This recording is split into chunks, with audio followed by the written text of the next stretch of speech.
This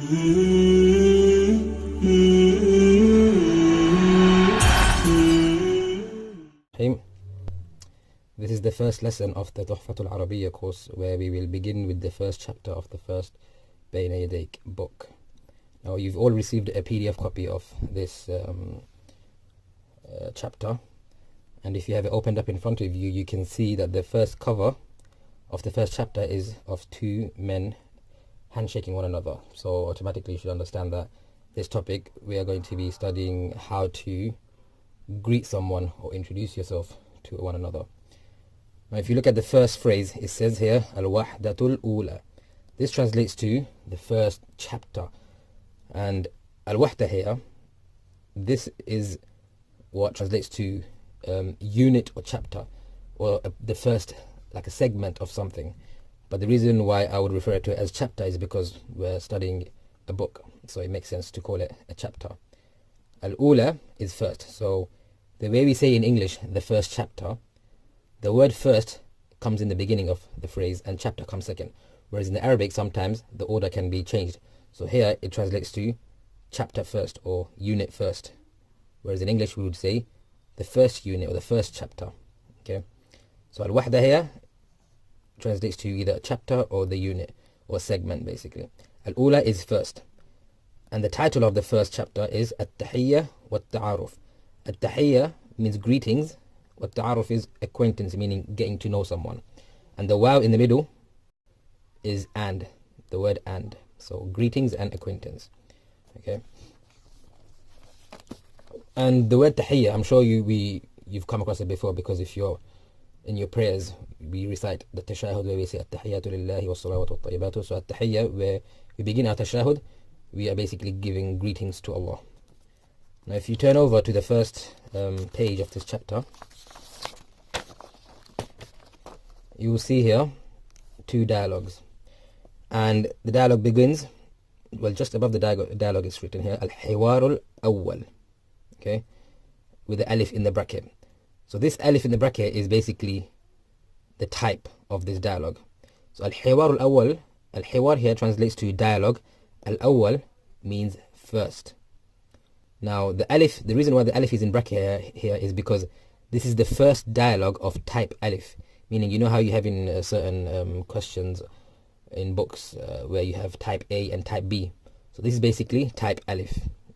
Okay, because there's type B is going to come afterwards, basically, where we see here type B. So this is the first dialogue, Al-Hiwar al-Awwal, once again, of type B, and Al-Hiwar al-Awwal of type A.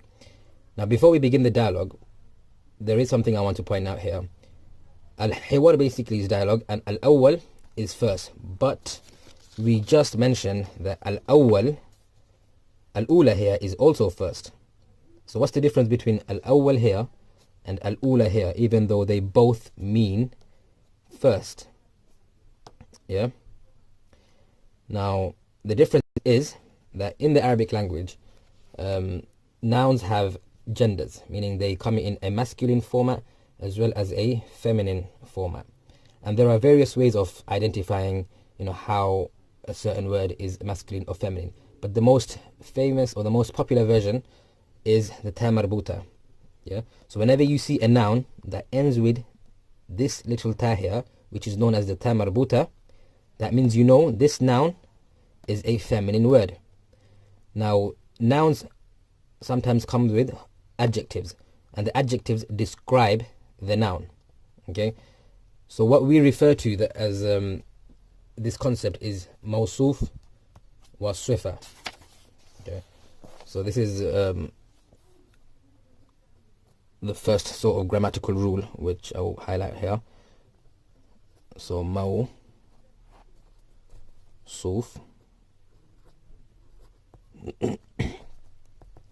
this basically means the thing being described, and a sifa is the description, or in other words, it's basically the adjective. Okay. So whenever you have a noun and then you have an adjective to describe the noun, the adjective will have the same attribute or the same property as the noun. So al-wahda, this noun, is a feminine word. So similarly, al-ula will also have a feminine property. And now first here is the adjective, because this is describing which chapter this chapter is. Do you understand? Whereas on the other hand here, the awwal here is describing which dialogue is this dialogue, which is the first dialogue, and this is the first chapter. And now because this is a feminine word, al-ula, the word first, will have a feminine format, which is ula. And this one here, on the other hand, al-awwal, is the masculine version of the word first. Okay, and we will get into the numbers later on, but I just wanted to give like a brief explanation as to what's the difference between al-ula and awwal, even though they have the same meaning. Okay.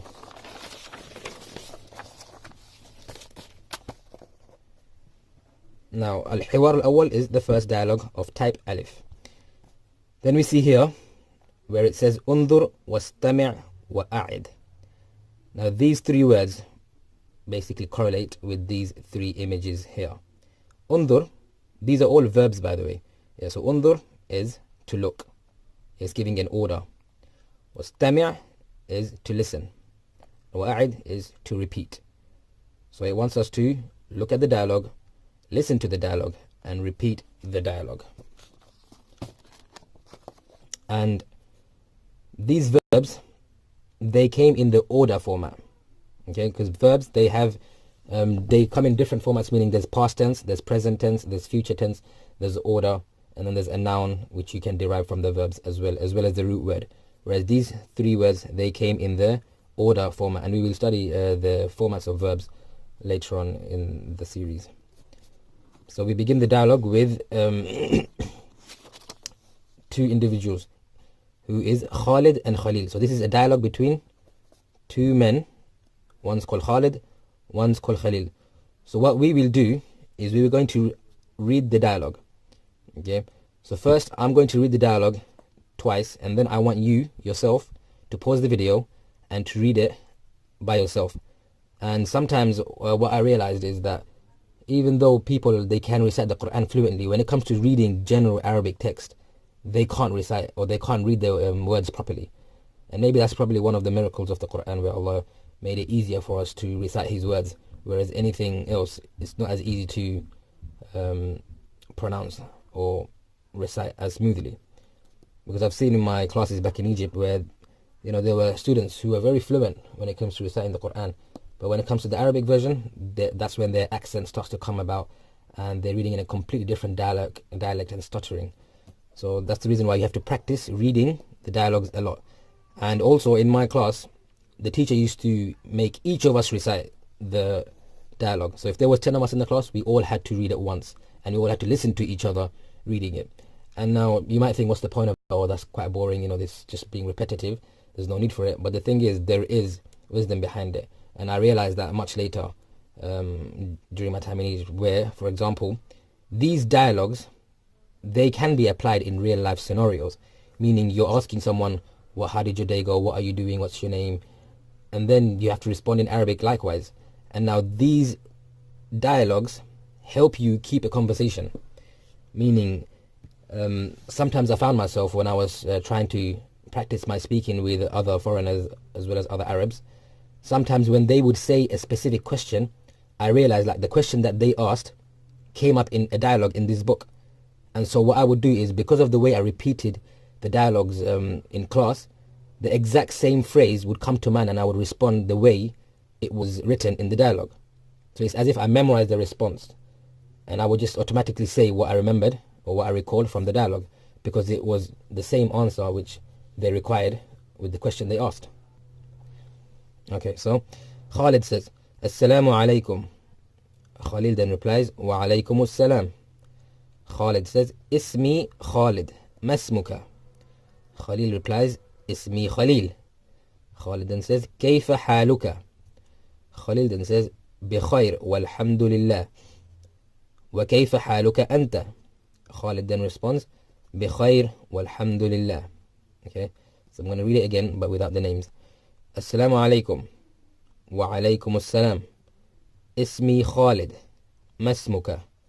اسمي خليل. كيف حالك؟ بخير والحمد لله. وكيف حالك أنت؟ بخير والحمد لله. Okay, so now I want you to pause the video and try and practice reading the dialogue on your own 2-3 times. Okay, so what is this dialogue about? So we see here Khalid introduces the conversation by saying Assalamu alaikum, which is of course we all know what it means, which is peace be upon you, and Khalid replies with Wa alaikum assalam, peace be upon you too.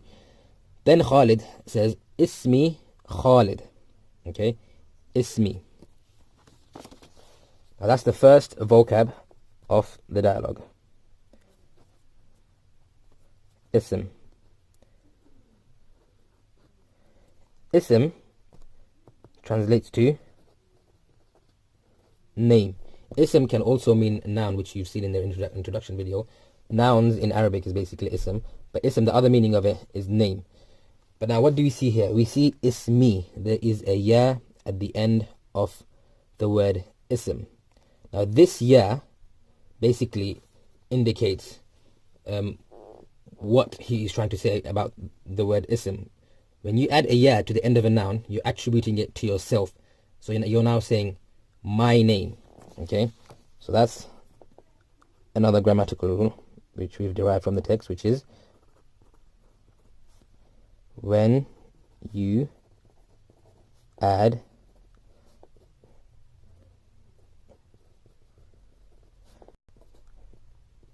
the letter ya to the end of a noun, you're attributing it to yourself. You can, this is an additional information where you can only add the ya in this format with nouns only. So you can't add the ya to a noun where you want to say, oh, I was drinking or I was beaten up. You can't just add a ya to the verb beaten up, which is daraba. You can't say darabi, just for example. So ism basically means name, and when you add the ya to the end of the noun, you're saying my name. So an example would be, another example basically, if I was to say, okay, so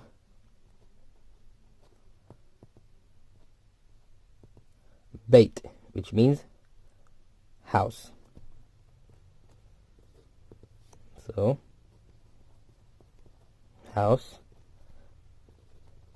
So basically, essentially, this just means my.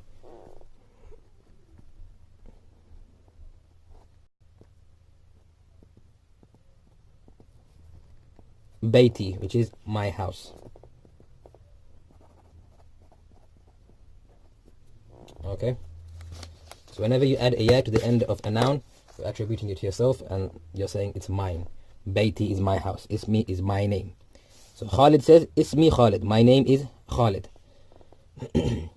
Then he asked a question saying Mas Muka. So if you see here, he says Mas Muka. Okay. The word ma here is a questioning tool, which basically means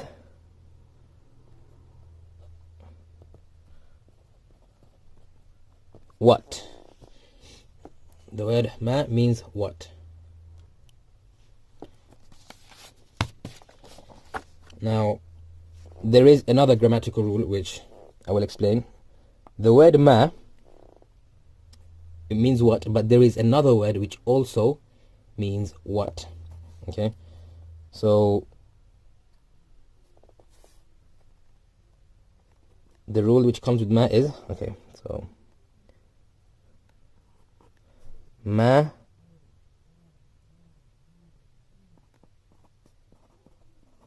is used with nouns.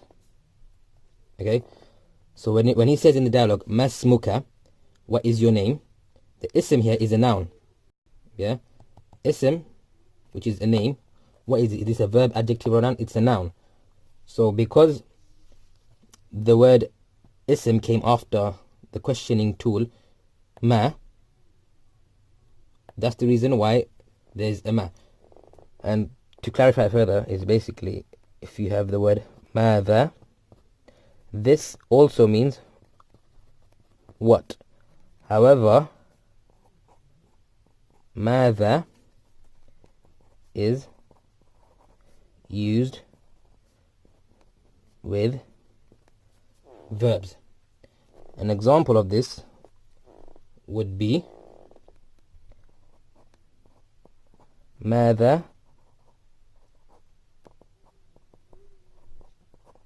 تشرب, which translates to what are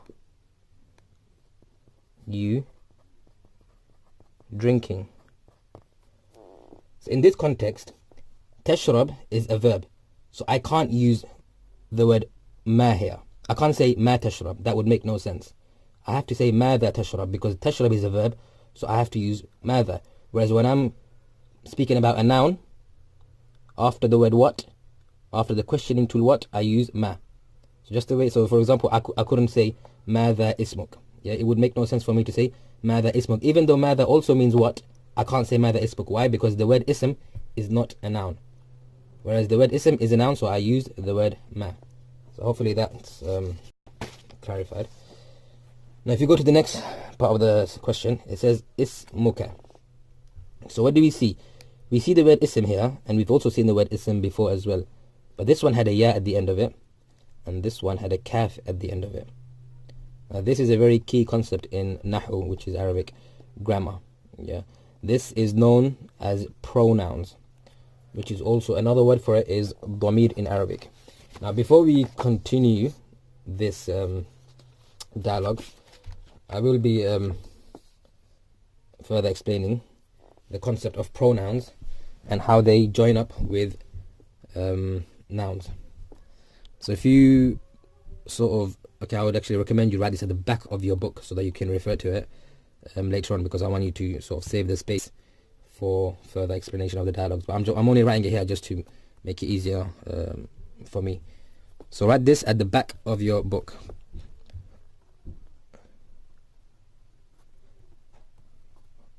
Dhamir.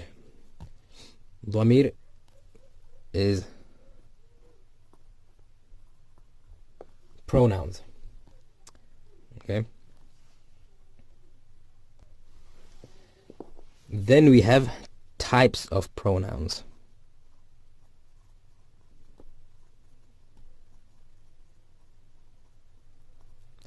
And then here we'll give an example. And the example will be given with the word qalam, for example. Yeah, so qalam. Qalam, which basically means pen.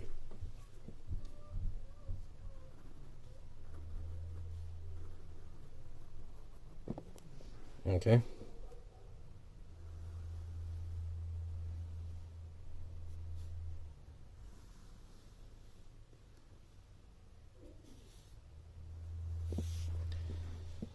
So dhamir, we've already seen the first dhamir, which from the first sentence, where we said ismi.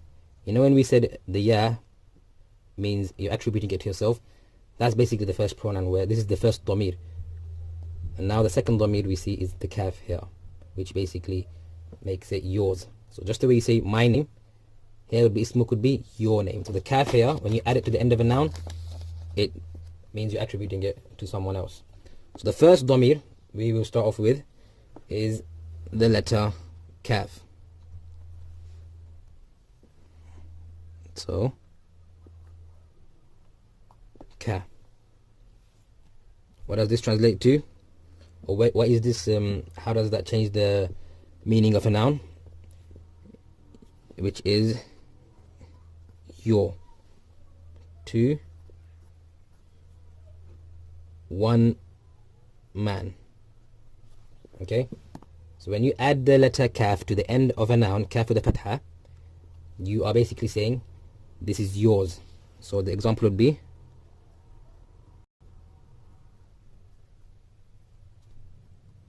qala muka. So it's as simple as just adding the letter kaf to the end of the noun. If you see the original noun, which is qalam, which means pen, all I did was add the letter kaf with a fatha at the end of the word, and it translates to qalamuka. Okay, now if you don't know what harakat is, it's basically the fatha, dhamma. Now I said initially this is qalam, but why did I add a dhamma here, qalamu? The reason why I added a dhamma here is because in the Arabic language, words in default, nouns in default, they end with a dhamma. But just to make it easier for pronunciation's sake, we just say qalam. We just end it with, as if there's a sukoon here or a jazm, as if there's a stopping sign here. We just say qalam. But in its default format, all nouns, they have a dhamma at the end of it. So when we add something on top of onto it, then it shows basically. So now we can see there's a qalamuka. Whereas I can't say qalamka, even though if I were to just say the word on its own, where I said I want to buy a pen, I would say urid an ashtari qalam, like qalam. I would just say qalam. I wouldn't have to say qalamu at the end because that's just unnecessary. But if I'm going to add things to it, where I wanted to say I want to buy your pen, I would say urid an ashtari qalamuka. So your pen. So qalamuka translates to your pen, and it's referring to one individual, meaning the pen that belongs to one person. So you're asking for that person for his pen. So you're saying I want your pen. So I would say I want qalamuka. The next one is ki, which is again your, but to a female.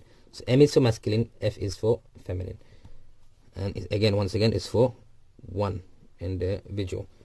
So you're asking the pen from one female. So you would say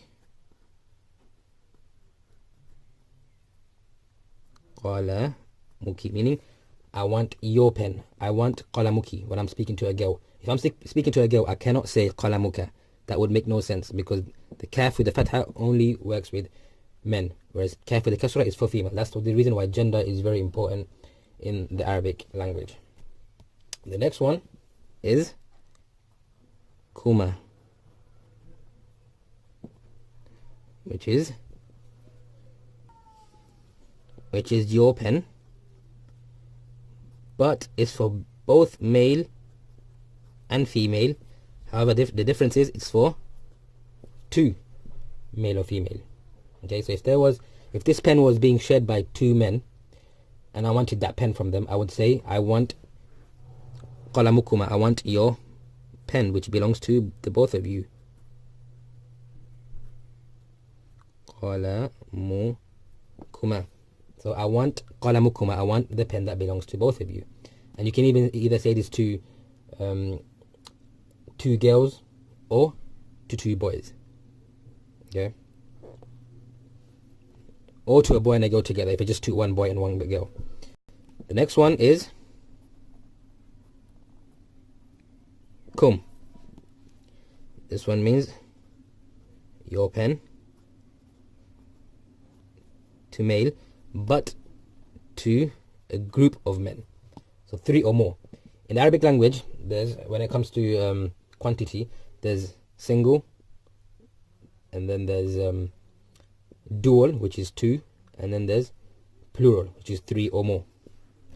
So kum would mean I want the pen which belongs to you 3, or even if it's 1,000 of you. If 1,000 people, 1,000 men all own this pen, and I want this from them, I would say I want qalamukum, I want your pen.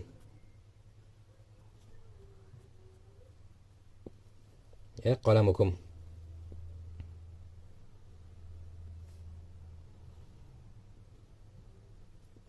The next one is, I'm sure you're getting the order right now. which is kunna, which is again your pen, but to a female. However, 3 or more female. So once again, if 200 girls or 1,000 girls or 3 girls own this pen and I want it from them, I would say I want qalamukunna.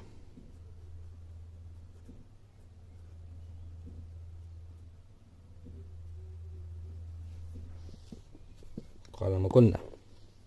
Okay. And then the last two which is left is actually we're not the last two, but it actually extends quite further. Now we're going to speak about someone that's absent. So these were all in the pronouns for someone who is present in front of you, someone who you are speaking about, who is directly in communication with you. But however, how about when it's someone that's not there, or you're not speaking about them directly, such as he or she or they? So if I want you to say I want his pen, all I do is add the letter ha.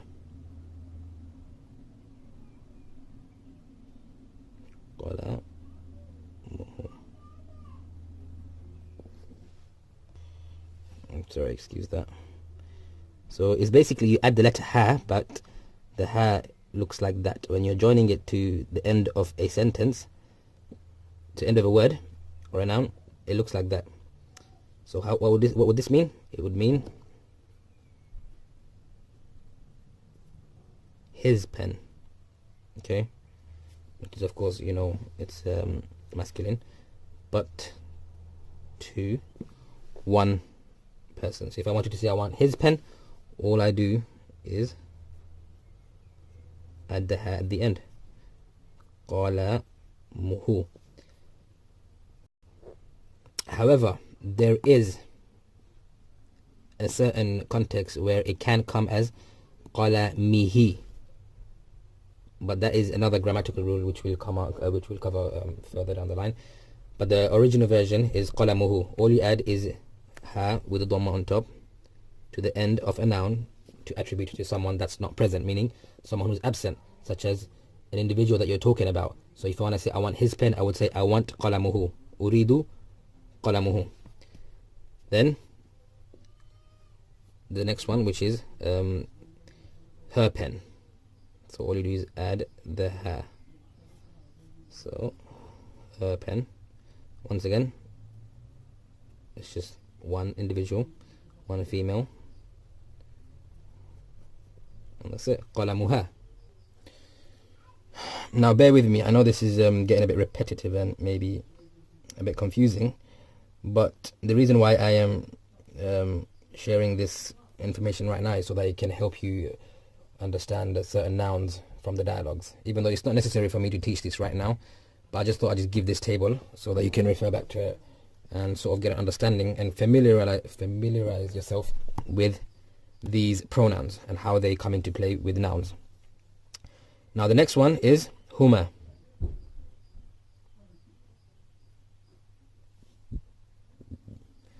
Now qalamuhuma, just like we saw kuma here, it refers to both male and female, but dual, 2 male and female, or 2 male or 2 female. Same thing with huma. So it is there, but both male and female, but 2 individuals. So if I wanted to say I want a pen that belongs to these 2 boys or these 2 girls, yeah, I would say I want qalamuhuma, I want their pen.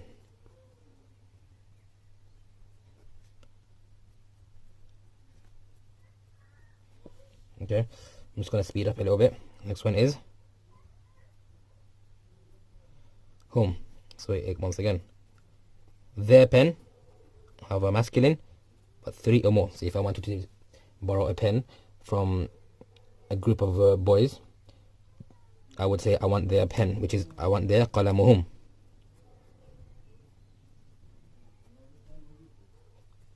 Qalamuhum. Okay, then hunna. Okay, just the way we said kunna here is again hunna. So it's their pen, but for a female, 3 more females. So a pen that belongs to a group of girls, and I want their pen, I would say I want qalamuhunna.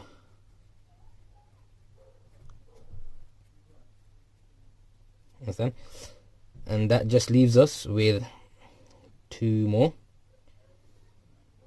which is my pen and our pen. Okay, so we've done my pen, which is just adding a ya, and that could be male or female, but just yourself. Okay, you're talking about yourself, only one person. Okay, what would you say? Qala me, my pen. This is my pen, qalami. If I wanted to say our pen, and this, when you say our, it could include you know, you might be speaking about a pen which belongs to you and your siblings, or you and your brother, or if it's a girl, you know, the pen belongs to her and her sister. It's the same thing, you just add na at the end.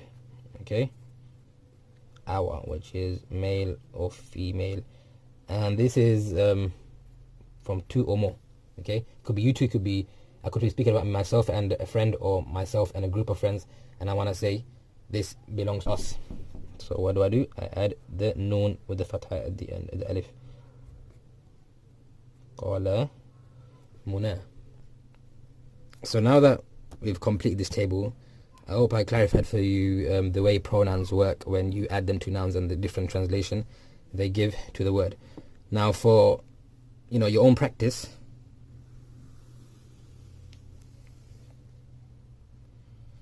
I want you to basically use the concept of what we've learnt here and add it to another example, and I will give another simple one, which is basically kitab. Okay, kitab means book. So similarly, just the way we added these pronouns onto the noun qalam, I want you to do the same thing on this section, so that you have your own copy of it as well as your own understanding. So it's best if you just copy this whole table and then do your own example for the sake of your own practice. Okay, and the thing is, we've actually come across this many times during perhaps our own conversations, and we haven't really realized that we've said it. Okay, so for example, if we were to say you know, when we say Allahumma barik lak, yeah, Allahumma barik laka, what does that mean? May Allah bless you. If I was speaking to a guy, I would say Allahumma barik laka, whereas if I was speaking to a girl, I would say Allahumma barik laki. If I wanted to say, oh, may Allah bless the both of you, I would say Allahumma barik lakuma. Okay, and then whenever we see maybe a cute baby and we don't want to give them evil eye, what do we say? Allahumma barik lahu. We say may Allah bless him. If it was a girl, we'd say Allahumma barik laha. We say may Allah bless her. And similarly, we also use it with the word jazakallahu khairan. May Allah reward you goodness. So if I was speaking to a girl, I can't say jazakallahu khairan, because that would mean I'm speaking to a boy. So what do? I change the kaf. Jaza means the reward. And if I say jazaki, it means may Allah reward you to a girl. So jazakillah. Okay, and the word jaza, it actually means rewarding, but it comes in its past tense. And the present tense is yajzi. So jaza, whenever there's actually a grammatical rule here, where whenever there's a dua and it comes in past tense, it's actually referring to the future, meaning may Allah give you that which I'm praying for. So for another one would be shafak Allah, which is may Allah cure you. If I was speaking to a girl, I would say may Allah shafakillah, which is may Allah cure you to a girl. If I wanted to say may Allah cure the both of you, I would say shafakum Allah. Okay, so jazakallah, jazakillah, may Allah reward you to a guy, to a girl. And also, by the way, one important thing to note here is whenever you say jazakillah or jazakallah, don't just end it there. You have to say, finish off with something that you want Allah to give them. So if you say jazakallah, it means may Allah reward you, but reward them what? You have to finish a sentence. So if you say jazakallahu khairan, it means may Allah reward you goodness. If I want to say may Allah reward you food, I would say jazakallahu ta'aman, which means may Allah reward you with food. If I wanted to say may Allah reward you with pen, I would say jazakallahu qalaman, may Allah give you pens. Understand? So whenever you say jazakallah, make sure you end it with a something which you want Allah to give them, basically. So coming back to the dialogue, we see here where it says masmuka. So now we know ma here means what, and ism is name. So what is your name? So the word ism means name, and at the end of it is a kaf with a fatha. So kaf with a fatha, what did we see here? It means your. So what is it trying to say? Your name. So what does it mean here? What is your name? Khalil then replies, Ismi Khalil. Ism is name, and you add a ya to it at the end. It becomes Ismi, which means my name. So my name is Khalil. The next part of the question, it says, Kayfa haluka. Kayfa, I'm sure this is a phrase that you've heard of before, because it's very common in the Arab world. If you've ever been to Umrah or to Hajj, I'm sure someone has come up to you and said Kayfa haluka, which basically means how are you. It's like the most common phrase that you would try to learn whenever you go to any country. I believe I even know the ones for, you say in Somalia, I think it's Kawaren. But yeah. So Kayfa haluka, Kayfa means, so one second, the page. Okay. So Kayfa.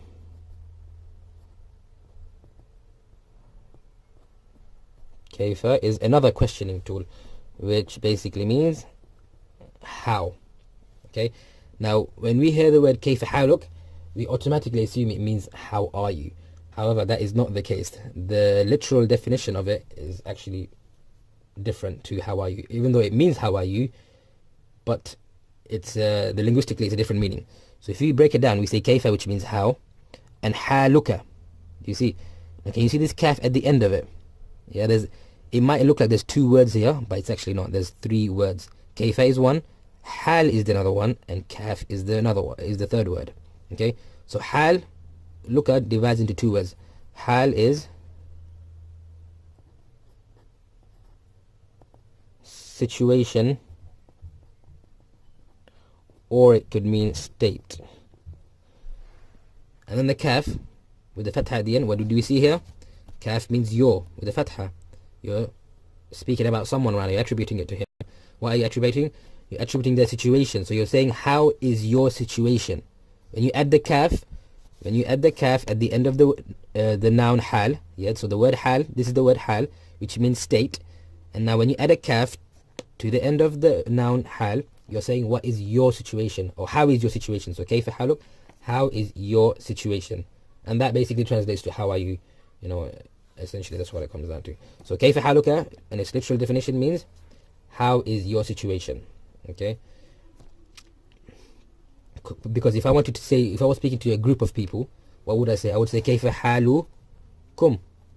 If I was speaking to a group of three men, for example, three or more men, I would say kayfa halukum. I would add kaf and a meme at the end of it, not kayfa haluka. If I was speaking to a group of girls, I would say kayfa halukunna. You see, this is the reason why I again drew this diagram right now in the early stages, so that you familiarize yourself with the pronouns. So kayfa haluka here means how is your situation. Okay. Then he says بخير والحمد لله. بخير. Now the word ba here, the letter ba here, is separate to the word khair. Okay, but they come hand in hand when you're responding to the word kayfa. Okay, so the b, the letter ba here, can either mean by or it can mean with, but I won't go deep into that right now because that's another grammatical subject, so I'm just going to keep it as simple and basic for now. And bi khair basically means good, alhamdulillah. Khair means good. So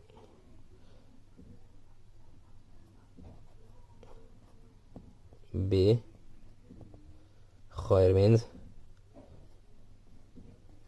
good. So whenever someone would ask you how are you, the most common response is bi khair walhamdulillah. And alhamdulillah is a very standard, we should know what that means. It's alhamd is praise and lillah is for Allah, so all praises to Allah. So he's saying, how are you? I'm good, all praises to Allah. And then what does he respond with?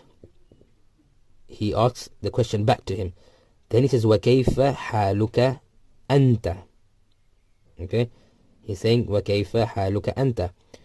So we've seen وكيف حالك means before, which is what is your situation. But just before this كيف حالك, we see the letter واو here, and we've said the letter واو before, which basically means so I'll run out of space here.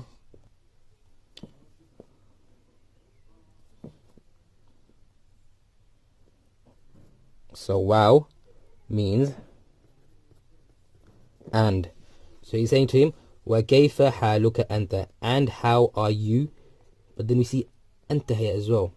أنت is the full pronoun of the word you. So أنت is the actual meaning of the word you. Okay, so أنت means you. So he's saying to him, وَكَيْفَ حَالُكَ. So first he says بِخَيْرٍ وَالْحَمْدُ لِلَّهِ, meaning I'm good, all praise to Allah. وَكَيْفَ حَالُكَ أَنْتَ, and then he's asking him the same question, and how are you? But then he also has أنت here. So what was the need to add you here if you is already in the first part where it says here, how are you? Well, the reason why the word أنت is here is for emphasis. Yeah, just to emphasize on the fact that, oh, I'm also giving you attention. Yeah, just the way you asked me, I'm directing my attention towards you, and I'm asking you as well. So how are you? Basically, he's trying to say, how are you too? You know, so when someone asks you, how are you? And then you say, oh, I'm good. And then you ask them back, how are you too? So the only reason why the word anta is there is for emphasis. But technically, that didn't need to be there. He could have just ended the sentence by saying, بِخَيْرٍ وَالْحَمْدُ لِلَّهِ وَكَيْفَ حَالُكَ. That would have been enough. But the reason why the anta is there is just for emphasis sake. Okay. Then Khalid replies saying, بِخَيْرٍ وَالْحَمْدُ لِلَّهِ. Again, he says, I'm good, all praise to Allah. Okay. So that's the summary of the first dialogue. And you see, so just from this simple dialogue, the way we extracted, different benefits and different grammatical rules, that's the way I will be covering the rest of the dialogues as well as the book. So there is not going to be no specific grammar lessons, whereas instead I'm just going to pick out certain grammatical rules from the text and explain them to you so that it's actually more easier to understand. I think that's a lot more easier than having specific grammar lessons where it's just so routine and it gets too technical, basically. Just like to finish the video off with a few more explanation. Okay, so now look at the bottom dialogue. Okay, so we've done the first dialogue, al-hiwar al-awwal, the first dialogue of type A. Now we're going to do al-hiwar al-awwal of type B. Now type A and B is basically alif and ba. So type alif, type ba. The difference between the two types is that this is between two guys and this is between two girls. So it's showing you how men introduce each other and how women introduce each other. Okay, or introduce themselves to each other. So it's basically literally the same dialogue, but the only difference is it's just feminine. That's about it. So if you go over it, we will see Assalamu alaikum wa alaikum assalam. So the conversation is between Khawla and Khadija. So Khawla says Assalamu alaikum. Khadija replies wa alaikum assalam. Khawla then says Ismi Khawla Masmuki. You see? Now if we see here on the top it says Masmuka, whereas here is Masmuki. What did we see here before in our diagram? Kaf with the kasra is when you're speaking to one female. Yeah, and you're attributing it to them, to one female. So he's saying Masmuki, what is your name? And there's the reason why it's kaf with the kasra here, as opposed to kaf with the fatha when speaking to a guy. So when speaking to a girl, you just add kaf with the kasra. Okay? Then it says Ismi Khadija. Response saying, my name is Khadija. Yeah, again, Ismi. When it comes to talking about yourself, there is no difference between the genders. It's both male and female can use it. So he says, Ismi Khadija. Then she replies, Kayfa haluki. Again, how is your situation? But the kaf, yeah, which is the dhamir being added to the end of the noun, is kaf with the kasra. Again, so how is your situation? And then Khadija replies, Bi khair walhamdulillah. I'm good, alhamdulillah. Wa kayfa haluki anti. Now, anta is you to a male, whereas anti is you to a female. That's the only difference, basically. Again, the reason why anti is there is just for emphasis sake. And how are you too? And Khawla then replies, بخير والحمد لله. Okay. Alright, so that's basically the summary as well as the explanation of these two dialogues. Now, moving on to the next part of the book, we see a few examples here, and this is something which I will be covering instead of giving you homework in the at this stage, because I feel like the homework sheets that I have are a bit too, not too advanced, but maybe a bit too difficult to give out right now.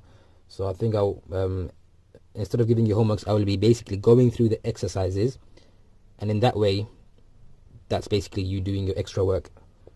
So in this first exercise, it says here, undur wastami' wa'a'id. Again, it's the same meaning as that. Look, listen, and repeat. So when I'm saying it, just repeat after me, okay? And basically, when it comes to Arabic, it's just repetition is a very key thing, because the more you repeat yourself, the more your tongue gets used to the phrases, and it then allows you to use it in conversations, or when you come across it in different books, you know what it basically means. And it's in another way, it helps you memorize the words as well. So kayfa haluka, yeah, we see two guys here. It basically means how are you. So one of them is asking the other, how are you, meaning how is your situation. Again, between two girls, kayfa haluki, how is your situation, but to a female. Then anti, you see a female here pointing at another female. He's trying to say you to a female. Anta, to one brother saying it to another brother, with pointing at him saying you. Then here is a conversation between the two. Masmuka, masmuki, which is what's your name to a male to a female. Okay. And this is the same thing as that, but it's just asking you to join it up. I know it looks like a pretty simple exercise, so I don't have to go over it. Then here it says التدريب. Okay, التدريب الثاني. التدريب. So if you look carefully, you see تدريب here. It means exercise. Okay, exercise, and this here is the we will come across. We will learn Arabic numbers later on, but this is number 1 in Arabic, and over here is number 2. Again, this is exercise number 2, exercise number 1. And just for extra information's sake, I will just translate this. Swil بين العبارة والصورة المناسبة. Swil is join, بين is between, al-ibara is phrase, wa is over here is and then surah is picture, and munasaba is suitable. So saying join between phrase and picture suitable. So join the phrases with the pictures suitable. Now, if you look here, what is the nouns here? It's ibara, which is phrase, that's a noun. As-surah is also a noun. Both of them have ta marbuta at the end. You see this little ta at the end? That's how you know that these two words are feminine. And that's exactly why this word over here, which is the adjective, or which is the swifa, yeah, so we've done swifa before, where we said swifa is the description of the thing that you use to describe. So it's trying to say join between the phrase and pictures suitable. So the word suitable is describing picture. Okay, that's the reason why it came feminine. Whereas this word, that's the reason. Can you see the ta at the end? Munasibah. The reason why it has a ta at the end is to match the property of the noun picture. Whereas if this was a masculine word, there would be no ta at the end. It would just be munasib. But because it's describing the property of picture, it's munasibah. But anyways, that's not something you need to focus on right now, but rather the question at hand. So tadrib here is exercise number 2. Ajib. Ajib is an order. It's telling you answer. Okay. Ajib is an order, meaning answer this question. Answer. Okay. And verbs, like I said, they come in various formats, meaning past tense, present tense, order. So the past tense would be ajaba, present tense would be yujibu, meaning he's answering. Ajib is answer. But again, we'll come across the formats of verbs later on. So it says here, Assalamu alaikum. What would you respond? You would say wa alaikum salam. Okay, and now I want you to, if you've printed out your PDF, I want you to write it on the pages. If not, I want you to basically find some space on your exercise book and make a reference where you say chapter 1, exercise number 2, for example, or page number 3. So this is, can you see number here? It's the number 3 here. Okay, whatever is suitable for you so that you can remember and you can practice and go over it for revision's sake. So before I answer the question, I want you to pause the video and try and answer it yourself based on the what you've learned from the dialogue. Okay, because these questions correlate with the questions on the dialogue. So pause the video before I attempt the question. Okay, so كيف حالك? Again, we said that how is your situation? It would basically translate to بخير والحمد لله. That's pretty simple. Assalamu alaikum. Again, wa alaikum assalam. That's, I don't have to write that down. كيف حالك? This is to a female because of the kaf and the kasra. بخير والحمد لله, same thing. ما اسمك? You just say اسمي. Let me just give it a random name. اسمي Ahmed. And yeah, اسمي Khalid. My name is Khalid. Again, masmuki is to a female. Is basically trying to copy the dialogue so that you can practice with it. Okay. So the next part of the book, of the chapter rather, is the next dialogue, and I think we'll end it here for the first lesson. Just basically go over what we've learned today so far. You know, the rules, the vocabs, as well as this diagram, as well as, so try to make your own diagram at the back of your book and practice these examples so that you can get used to adding pronouns to nouns. And for the next video, I will start the next dialogue, and then after that there's another dialogue again. So inshallah I'll see you in the next video. Inshallah.